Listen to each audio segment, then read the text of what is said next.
If you ask yourself, why am I here? What is my purpose? How can I fulfill my potential? You're in the right place. Welcome to the Lifestyle, Relationships, and Career Human Design Podcast. I'm your host, Vanessa Naja from vanessanaja.com. My mission is to help you be on purpose and fulfill your potential by aligning in body, mind, and spirit so you can feel empowered, joyful, connected, and free. I'm so excited to share with you how to do that through human design. If it feels aligned, I'd love it if you subscribe and share. Now let's get to the episode. It's always a good idea to have your human design chart with you when listening. You can get yours for free at my website, vanessanaja.com/free chart. Link is in the show notes. Hey everyone, and welcome to episode 20 of the podcast. And today we're going to be talking about the throat center in human design. And this episode is going to be a little bit different because this is my second attempt, and I normally always record everything on a first take. And I just go with what comes out. Today I'm talking about the throat center, which it governs communication, expression, and taking action. And Mercury is also retrograde. And when Mercury is retrograde, that can very much impact communication. And as I was speaking in my last attempt at this episode, at some point I was like, no, and I just stopped the recording. And my throat center is actually defined. You'll learn a little bit more about what that means shortly. And in this episode, you'll actually get a really good opportunity to determine how my throat center is operating, because it's not fully in the high expression right now, and you'll actually get to see this live. So you know what? Let's just do it. Throat center is the hub of body graph of the chart, and it is the third from the top. It's the square that sits right in the throat area of the chart. And like I said, it governs expression, communication, and taking action. And depending on how your throat is configured, if it's defined, you're going to have a more consistent way of speaking and expressing yourself. And if it is undefined, this area is going to be a little bit more inconsistent and more unreliable for you. And neither one is good or bad. They're just different. And the undefined throat has amazing potential for wisdom, which we will get to shortly. So the defined throat, which I have, in its high expression, it's very confident in how it expresses itself. It's pretty consistent about how it expresses itself. It's also pretty good about timing, because the throat does have a lot to do with timing. The timing of expression, the timing of taking action, knowing what needs to be said and what doesn't need to be said, and when, is governed by the throat. In its low expression, the throat center can talk too much. It can interrupt a lot. It can dominate the conversation. Can show up in a lot of different ways. Also, the way that your defined throat, if you have it defined, operates is going to depend a lot on what other centers it's connected to. So depending on what center it's connected to, that is going to also govern what you speak about in a consistent way. And the things that it's not connected to might not be as consistent for you. So I'll give some examples. My throat center is connected to my ajna, so I'm able to generally speak my mind.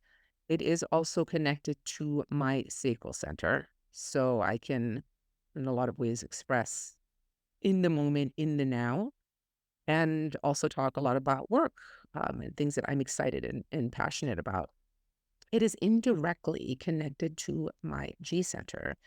And when people have a G to throat connection, this is very much speaking from the self and the identity in your direction. And especially when it's a direct connection to the throat, this energy can be very sensitive to criticism. My connection is indirect. My G connects to my sacral and then up to the throat. So I still do have this connection. And when people with this are criticized, they actually will take it, they can take it really personally because they're speaking from the heart.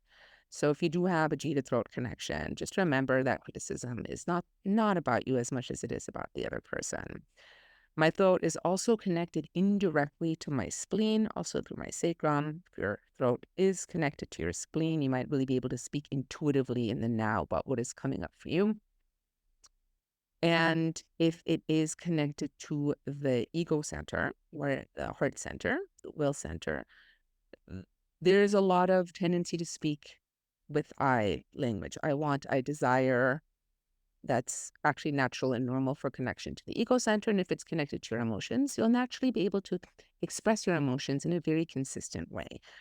I do have a defined will and ego center, as well as an emotional center. However, they are not connected to my throat. So I can struggle a little bit more in this area.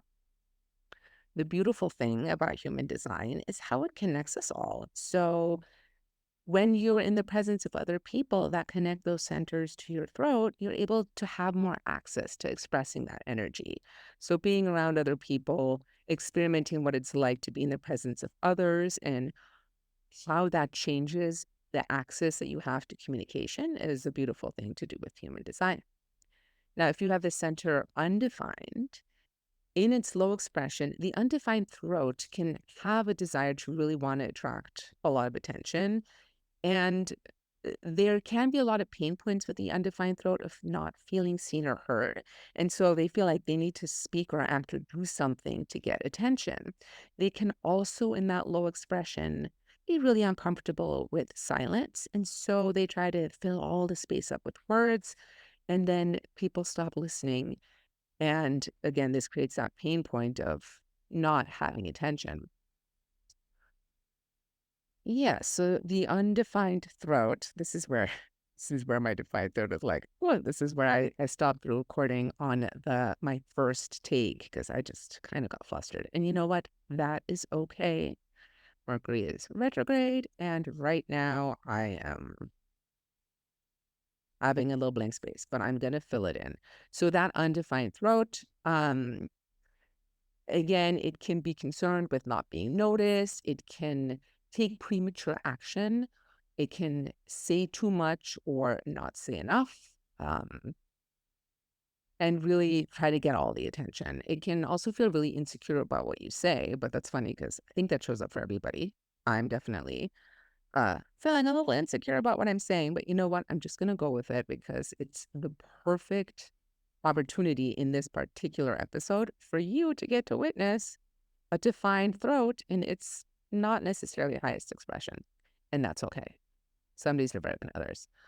Um, Also with the undefined throat, you can feel like what you're saying is really unpredictable, and it can be because it's not consistent and might be poorly received by other people.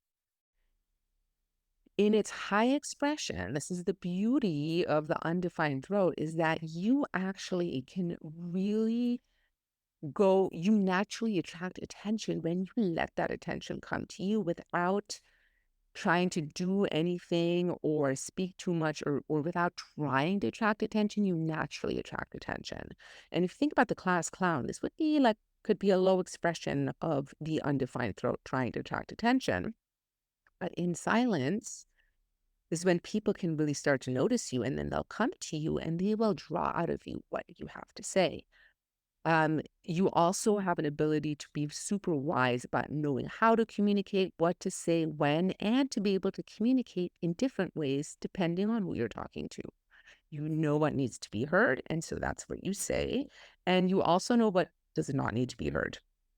You're also really wise about what is actually worthy of attention and what is not worthy of attention. You're comfortable with silence. You don't feel the pressure to speak all the time to fill up silence. And you're also able to tell like who is actually really speaking the truth and who is not speaking the truth. Now, going back to the throat center in general, there is that aspect of timing around it, around action and expression. And timing is so important because if the timing is off, whatever is going on, whether it's speech, whether it is action, is also going to be off. So learning to express, and that means taking action, speaking, writing in the right time is really important. And this is something that I encourage you to really experiment with in your human design, whether you have the center defined or undefined. And you can think back of times when you spoke, even though there was some part of you that was like, no, this is not the right time to express this, and you did it anyway. And let me tell you, I have countless examples of this. And just think about how that turned out. Think about the impact that your words had on other people. And then think of times where you had that sense you wanted to say something, but you knew it wasn't the right time. And so you didn't say it. And then the time became right and you said it then. And think about how that conversation went. And I have a lot of examples of this as well. Like, really, when I learned to wait to have especially important conversations, sometimes you'll feel really pressured, like, I really need to have this conversation. I need to get this out. And then you have these communications at the wrong time. The other person isn't ready to receive them. And it just totally goes sideways. Really play around with this, because this has been a huge gift for me in human design, is learning to have especially those important conversations and waiting for the right timing and the receptivity of the audience. Because remember, the receptivity of the audience is super important. So when you are waiting for a receptive audience, what you express, what you communicate, the actions that you take will be impactful and well received. And when your audience is not receptive, it is just a waste of energy. It falls on deaf ears and results in your not self theme of anger, resentment, bitterness, disappointment, and frustration. So, how did I do? Don't tell me, I don't want to know. I did my best, and that's really all that we can do. And I have made a commitment to myself to get these episodes out every week. And so today I am getting this episode out, and I did my best with my defined throat. Sometimes it went well, sometimes it did not go so well, and that is totally okay. So I really encourage you to give yourself that compassion as well when it doesn't go exactly as you had planned, especially in times of Mercury retrograde, which is the case as I'm recording this episode. So I hope you have a lovely day. Thank you so much for listening, and I will see you next week. Bye. If you want to dive deeper, I invite you to get a free human design mini reading report at vanessanaja.com/free mini reading, or book a human design reading with me. Links are in the show notes. That's it for today's episode. I know your time is important, and I'm so grateful you chose to spend it with me. It would mean the world to me if you engage with the episode by liking, subscribing, commenting, and letting me know any questions you have or what else you'd like to learn about. And the absolute best compliment is if you share with someone you think will benefit. It really helps me spread the message. Love and blessings to you.